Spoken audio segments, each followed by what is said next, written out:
beg to move that the House has considered financial support for adoptive parents, and it really is a pleasure to bring this debate today and have you in the chair, Ms Furness. Adoption is one of the most selfless acts a person or a family can undertake. It provides children with the opportunity to thrive in a permanent, loving home, often completing a family, as I have seen for myself in my role as a proud auntie. Yet, despite the immeasurable value adoption offers to these children, to their new families and society, financial barriers prevent many prospective adopters from stepping forward. And today, I wish to highlight the case of Kirsty. Kirsty is a constituent of mine from Marple, and her case exposes a significant gap in the financial support system that discourages self-employed individuals from adoption.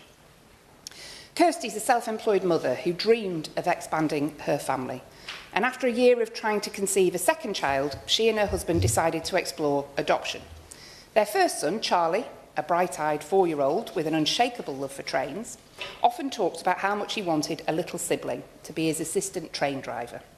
And for Kirsty and her family, opening their hearts and their home to a child via adoption was the best option. But just as Kirsty began to embrace this vision for her family's future, a close friend, also self-employed and in the process of adopting, she informed her that she was not entitled to the same financial support through statutory adoption pay, throwing her plans into doubt ever since.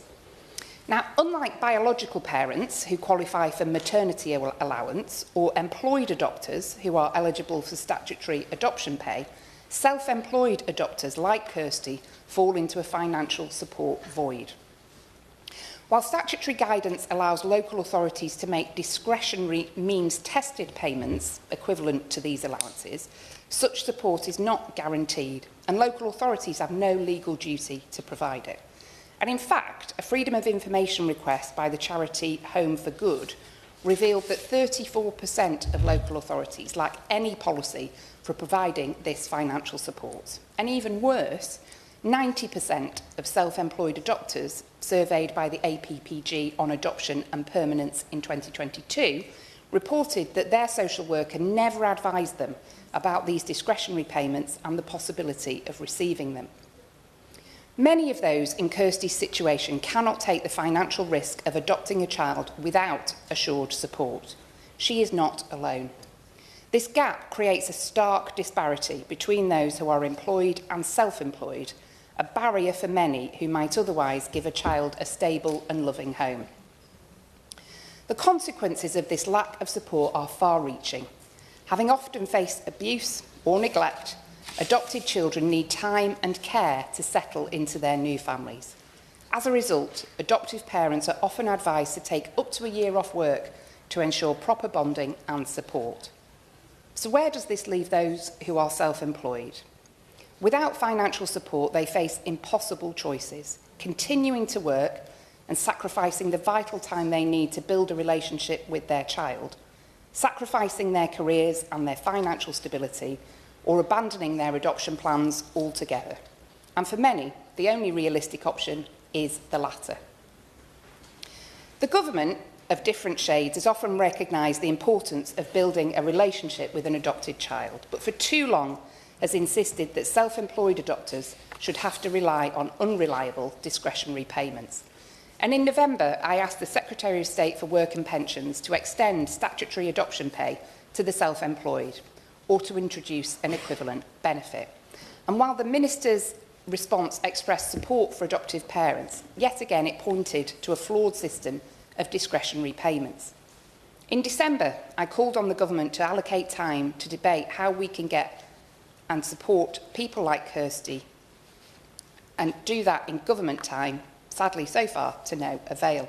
And just before Christmas, I submitted an amendment to the Employment Rights Bill, New Clause 46, which would allow the self-employed to claim statutory adoption pay. Last week, in a letter to me, the Minister committed, not this Minister, a different Minister, committed again to reviewing the parental leave system, agreeing that improvements needed to be made. And as this review begins, I must urge departments across government to prioritise financial support for self-employed adopters. The financial case for supporting adoptive parents is compelling. Research by the Consortium of Voluntary Adoption Agencies UK shows that in 2021, adoption saved the UK economy £4.2 billion through improvements in children's health and education and employment prospects compared to the outcomes for children that remained in care or other placements. Local councils saved £3.6 billion, while the NHS and wider economy benefited by £341 million and £34 million, respectively. The CVAA has also found that at least £1.3 million worth of value is created when a child is adopted, underscoring the societal and economic benefits of increasing adoption numbers.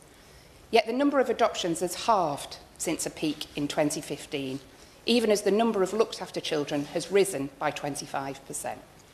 Removing financial barriers and empowering those who are self-employed through guaranteed financial support to step forward for adoption could reverse this troubling trend.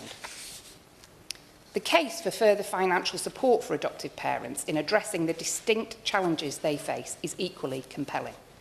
Rates of depression and anxiety rise to as high as 32% among those who adopt. Unlike biological parents, adoptive parents often have to contend with navigating their child's complex trauma, attachment issues, and a long and arduous adoption process.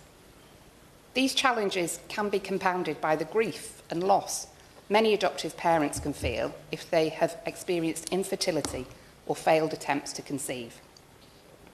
Adoption can also place strain on relationships, and while divorce rates among adoptive parents are not disproportionate, the difficulties of parenting children with complex needs, alongside the emotional toll of the adoption process, can push couples to their limits. Financial instability worsens these challenges, threatening the family cohesion of those brave and selfless enough to adopt.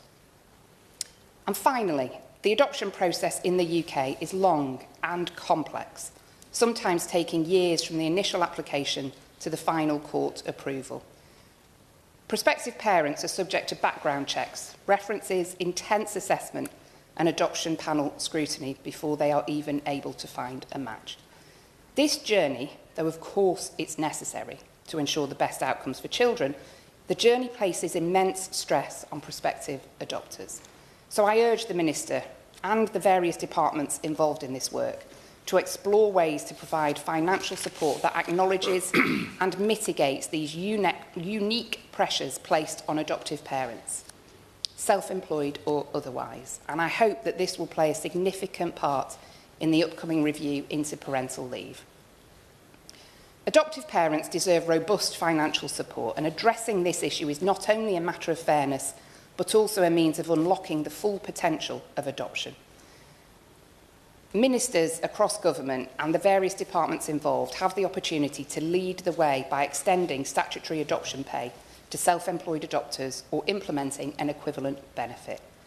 We should not allow financial barriers to stand in the way of creating loving families and providing children with the stability they so desperately need and undoubtedly deserve.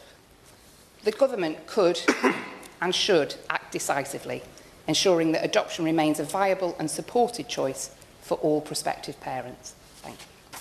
The question is that this House has considered the matter of financial support for adoptive parents.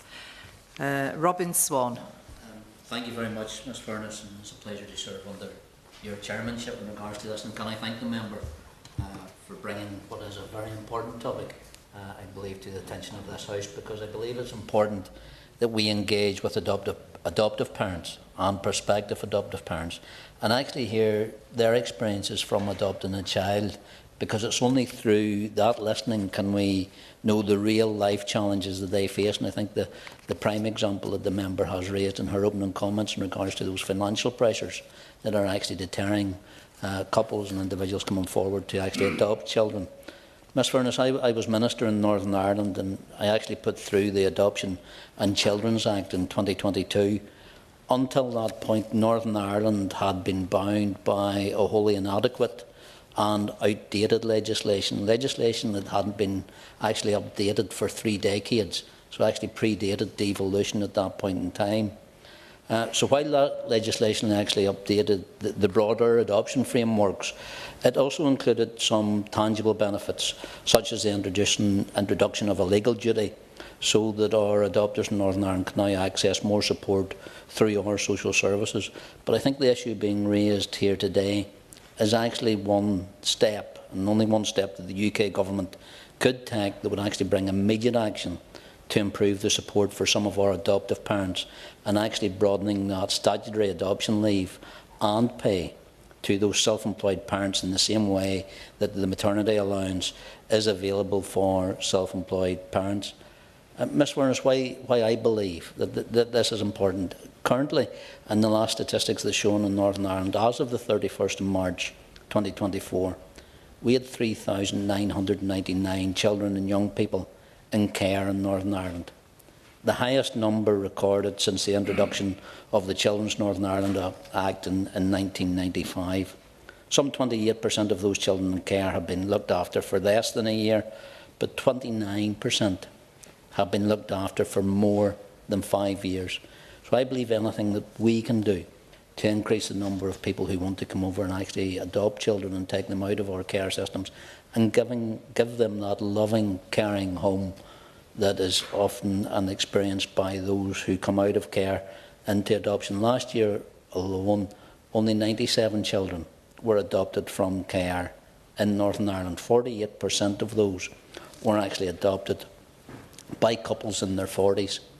So I believe that this step actually could encourage a wider spectrum of people to come forward. Those people who, and I'm not saying in a derogatory way, but those couples in their 40s who are maybe more financially secure at that point in their life, who see that as the point that they can adopt. If the supports and the government supports were there, that can actually allow younger couples, those self-employed and those working from home even at this stage as well, could actually come forward and take up that I think gift that is the ability to adopt a child out of care.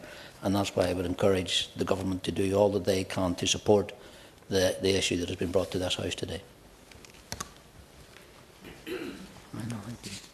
Steve Darling. Thank you, Madam Chair, and it's a pleasure to serve under your chairwomanship. And I would like to start by congratulating my colleague from Hazel Grove for obtaining this really important debate in Westminster Hall. I'd also like to highlight to the Minister the Adoption Support Fund, and I'd be really grateful if he could talk around what long-term plans there are that the government may or may not have about baking that into government proposals, because at the moment it's a hand-to-mouth existence. And in the week after I got elected, there was a resident raising with me their concerns. I've already written to the Minister some months ago on this issue, but I wonder if government thoughts may have changed on this.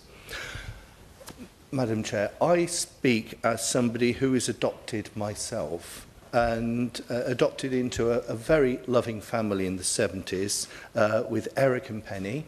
Eric was self-employed.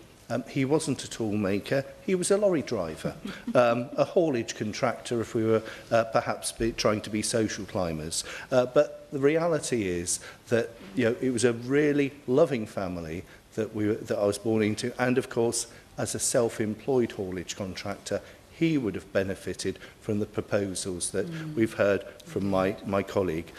But the world has changed massively around adoption and fostering, and the babe in arms isn't perhaps what you often get through adoption or fostering. It is often children who have had really complex, challenging lives and will often try to test parents. I have a good friend in Torquay who believes that daddy is a monster because previous daddy was sadly a monster to him, and tests him regularly.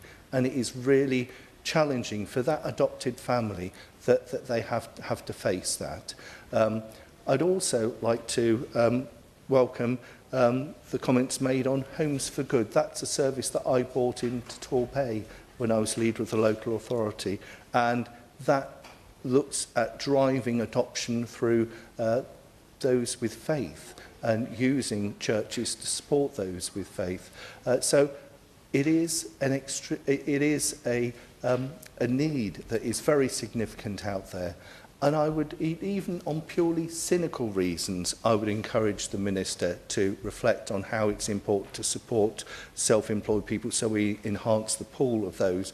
Because one only needs to look at the cost to councils up and down the country of social care where one can't find foster placements or adoption, because quite often foster does turn into adoption, and we are looking at the private sector sadly making significant profits around that world.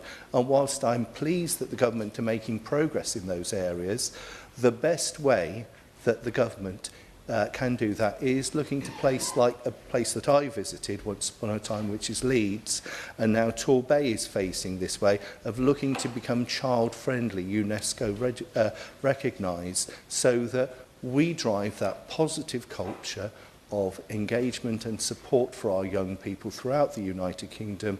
And I hope the Minister will look kindly upon the proposals from my colleague from Hazel Grove. Thank you, Chair.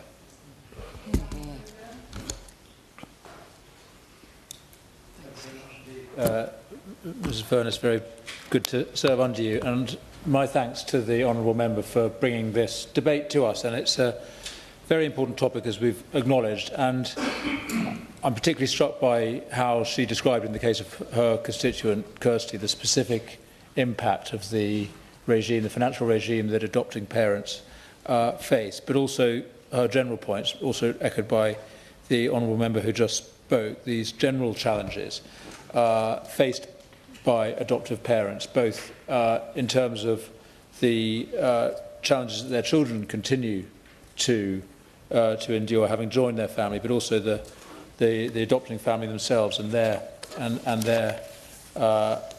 own birth children. And reflecting, as honourable members spoke, I was struck by how much more we know now than we used to about the process of early development among children. And I think back to the years, about 50 years ago, when my parents adopted my sister, compared to the experience that my sister herself has had adopting her two young sons.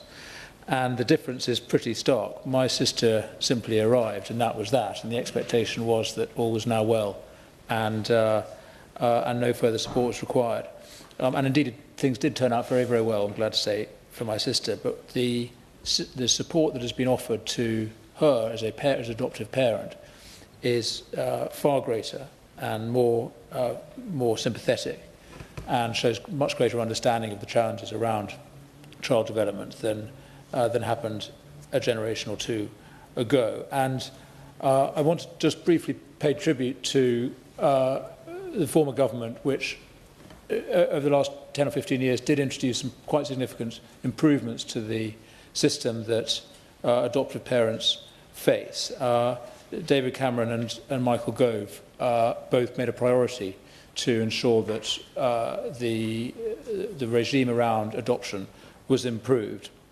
In fact, I've just been reading an article by, in the Spectator magazine, a leader this week, praising the performance of the last government in respect of adoption. I can't think it's anything to do with the editor of the Spectator. But Michael Gove does deserve credit, I think, for the work that was done in the introduction of adoption leave, the pupil premium and the additional pupil premium that's available for adopted children, the priority in school admissions. And then latterly, and I pay tribute to my former colleague David Johnston, the Children's Minister in the last Parliament, who introduced the Adoption Support Fund, which the Honourable Member just mentioned. And I think it's fair to ask ourselves why additional support is needed for adoptive families and for adopted children. I mean, you could argue, I think we should, that all families need support and help bringing up children. But the fact is, and as we've heard from honourable members, adoption is obviously, and one hopes, and almost always is, the destination after a long journey of disruption for a young child. And it's a wonderful thing that a settled life is now available to that child. But as we've heard, the challenge is not over when the child arrives in their new family. And we know from experience in all of our constituencies, I think, of how much adoptive families have to work to ensure that their children are properly supported. And it's worth noting that the expectation has been, and I'm afraid still somewhat applies, despite the reforms that I just mentioned, that for fostering families, support continues after the placement. And the expectation is that those children in that family are going to need ongoing support. But in the case of adoption, I think the expectation remains that rather as with a new child born into the family, they are almost exclusively now the responsibility of the adoptive parents, and that support from the outside is not so necessary. And yet it so is necessary. And we all recognise, and I'm grateful for the opportunity to add my voice to what we've heard about the enormous benefits that adoptive parents bring to our society as a whole in, frankly, rescuing many, many children who face years ahead of them of potentially neglect or abuse if they'd remained where they were, or simply of inadequate care and upbringing if they remained in the care system. And I think particularly of friends of mine who, or former colleagues of mine, 25 years ago adopted quadruplet boys in their age 2, who had been removed from a disgracefully, appallingly abusive family and placed with this family. And though it was very, very challenging for that family and for those 4 boys over the course of their childhood, they have all grown up well, they're all doing well, and their parents are rightly proud of them. And I think of the likely trajectory that those children would have been on if this family had not stepped forward to look after them. 4 boys having experienced extreme abuse in their early years. The costs they would have imposed on our society, both financial and social. And then we think of the topic that's very much in our minds at the moment, the tragedy of the grooming gangs, which, while very complex and every case being different, nevertheless had in common in many of the cases of the girls who were the victims of those crimes having been in care. And the clear obligation on us, I think, as a society, and something that the last government and this government both have asserted, is that we need to have more children leaving the care system and gaining the stability and support of a loving family. So that means more fostering, and we all need to do more, I think, to promote the opportunities of fostering and help people become foster parents. More adopting, as we've been discussing, and other ways in which we can support children to grow up in the stability of stable families. So I support all these initiatives, Foster to Adopt. Homes for Good was mentioned, a tremendous project. Also want to acknowledge the work of kinship carers, a really important part of the sort of, as it were, the economy of care, again, thanks largely to David Johnson in the last Parliament, can get significantly more support than they did. I think we need to go further and ensure that they too can access this sort of support around statutory pay and parental leave. We need more support for everybody who is permanently supporting and permanently parenting children in their families. And as the Honourable Lady mentioned, there is clearly an anomaly for adoptive parents, particularly for self-employed parents who can't get the statutory adoption pay, who, unlike self-employed birth parents, don't get the equivalent of maternity pay. And as she said, there are opportunities for local authorities to provide discretionary support, but most people are unaware of that, and it is indeed discretionary. I'm not sure that it shouldn't be discretionary. I think there is an important debate to be had about the degrees to which we ring-fence finance and impose obligations on local authorities. But there clearly does need to be far greater awareness and encouragement, awareness among the public of the support that is available, and encouragement for local authorities to fulfil their responsibilities to adoptive parents. I think we need a better funding arrangement altogether for local government to take on board and be able to fulfil its social responsibilities. But most of all, we need to recognise how much families themselves are the essential welfare system in our society, and the more that we can do to ensure that they can provide that responsibility and fulfil the important work that they do in respect of these children who so desperately need the love of a supportive family, the better. And I acknowledge the government wants to do that, and I look forward to hearing what the Minister will do in future. Thank you.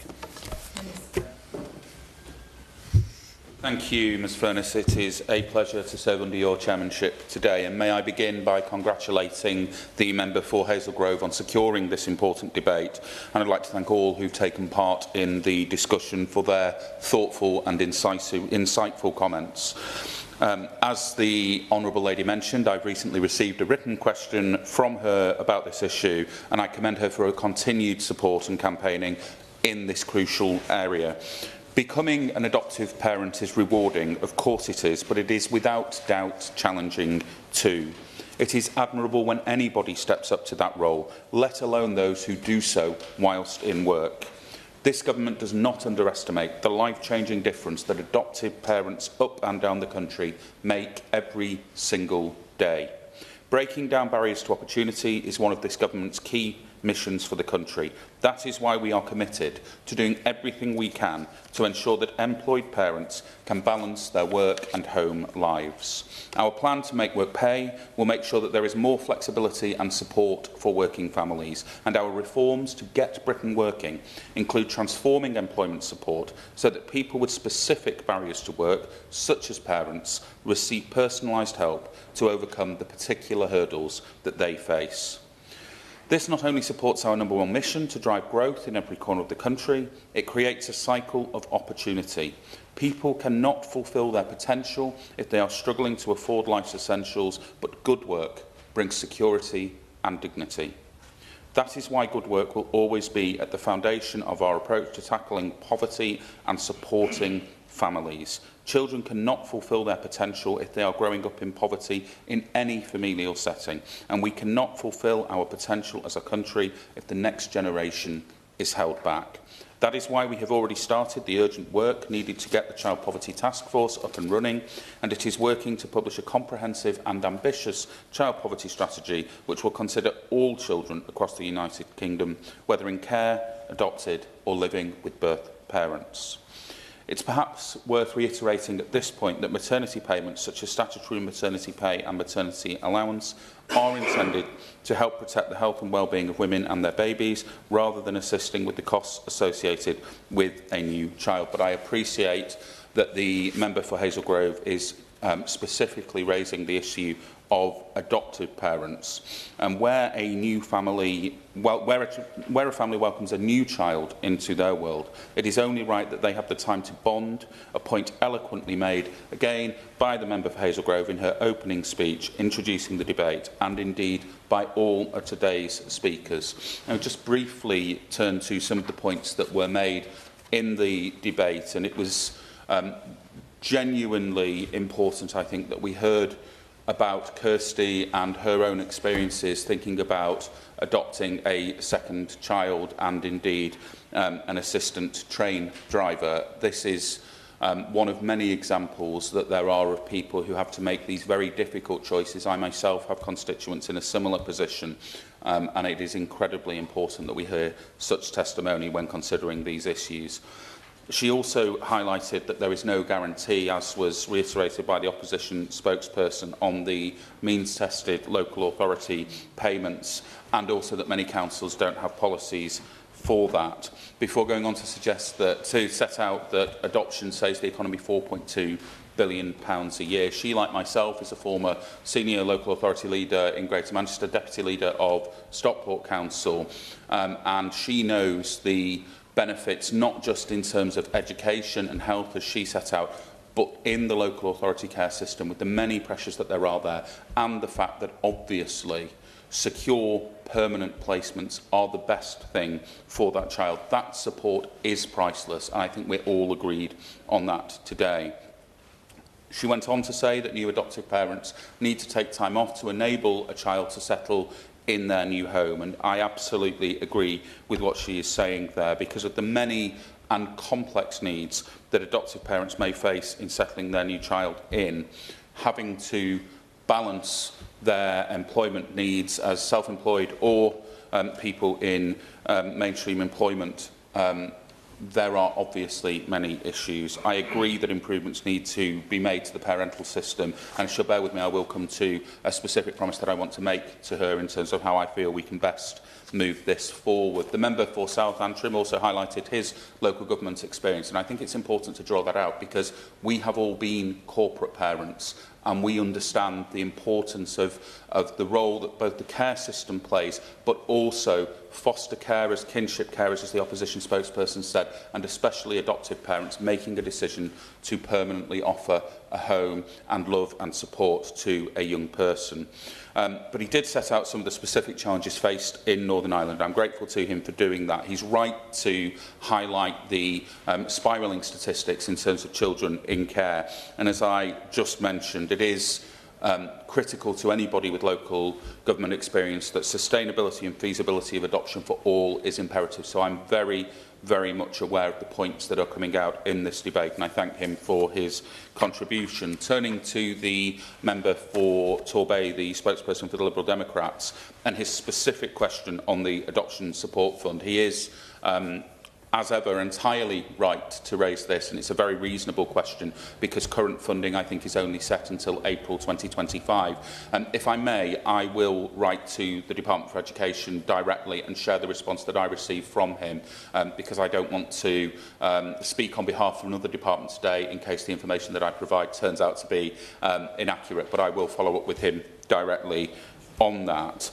He also rightly set out the challenge that we face in terms of the stereotypical perception of adoption as receiving a babe in arms, but actually the fact that it is more often than not the case that people could be opening up their home and their family to children with very complex needs, children who are older, who have experienced significant trauma, and that requires time off too. It is not just the fact that it is a newborn child who requires a parent with them for obvious reasons throughout the day. It is also the fact that there can be significant complex needs there, and I absolutely acknowledge the point that he's making there that reflects the real-world circumstances that many adoptive parents face.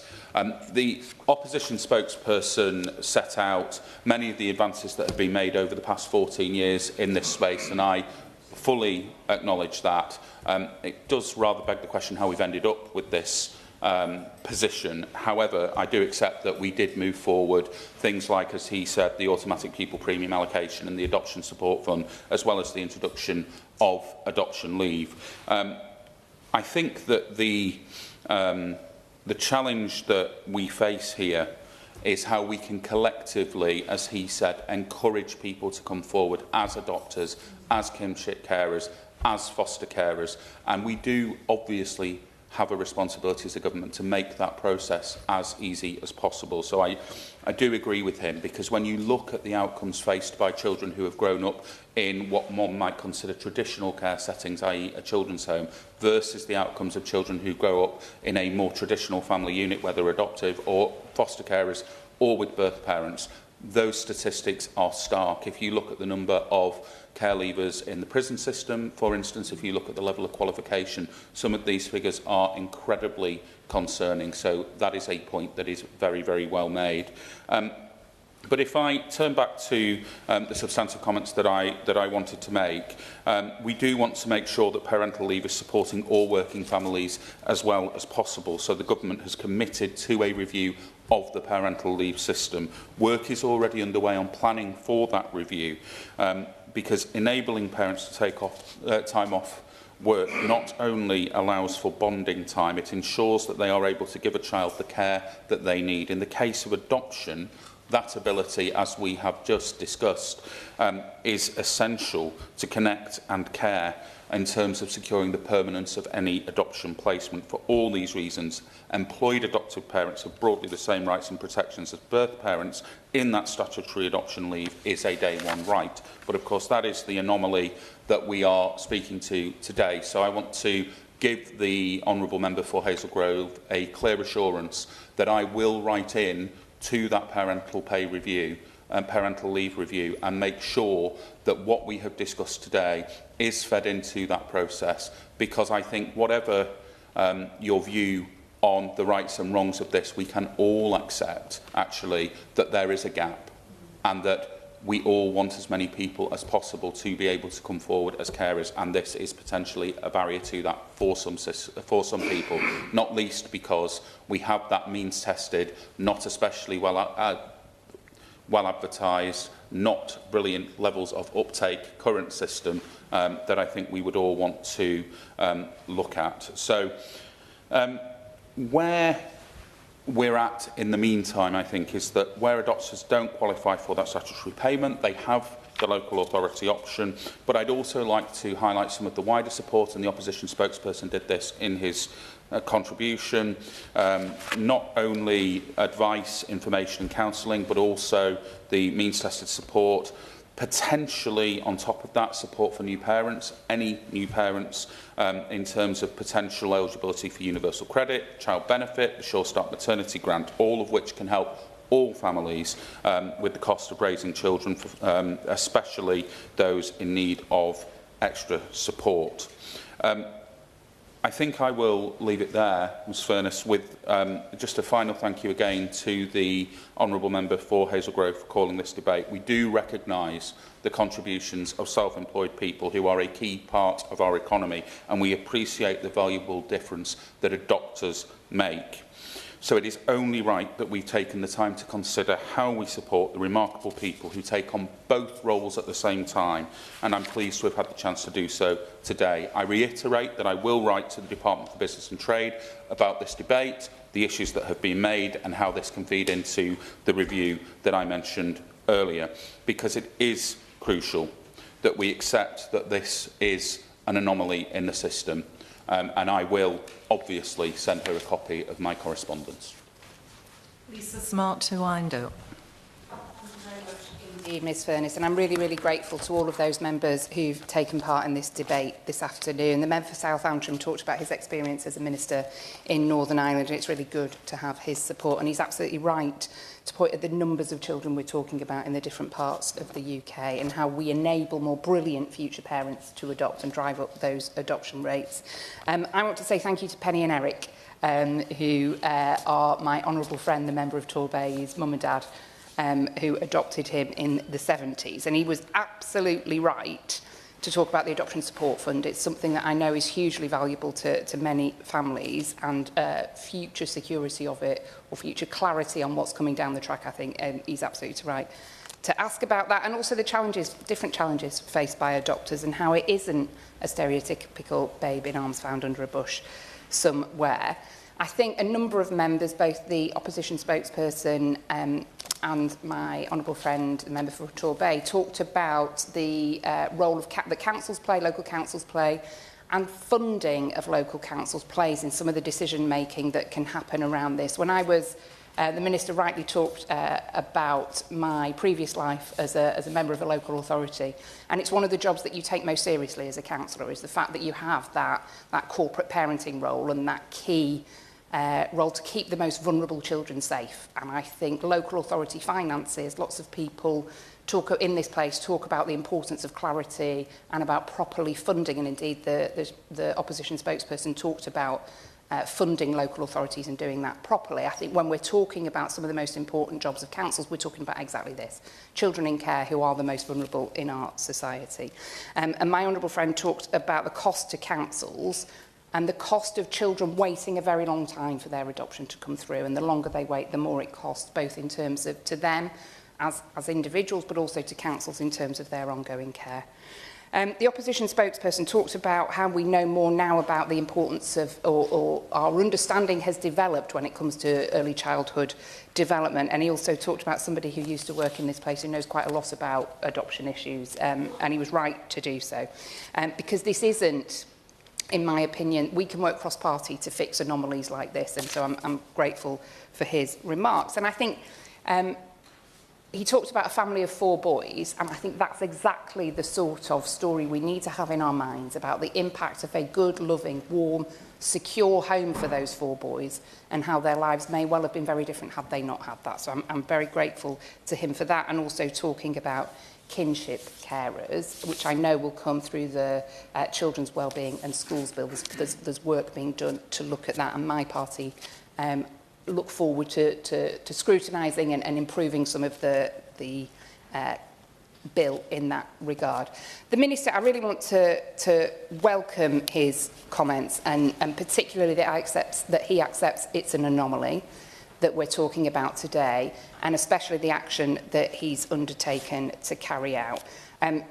It's really good that the government is committed to reviewing parental leave, and I really hope that's the mechanism through which we can correct this anomaly. We absolutely need to encourage more people into fostering, into adoption, into kinship care, and we need to remove any barriers that may stop people from being able to take up those opportunities. So I am really grateful to everybody who's taken part today. It is really good to have government support for looking at this, and I really look forward to where this goes, because we need to enable as many brilliant future parents to take up this opportunity and complete their family as we possibly can. Thank you. The question is that this House has considered the matter of financial support for adoptive parents. As many as are of that opinion say aye. Aye. Of the contrary, no. I think the ayes have it. Thank you very much, everybody.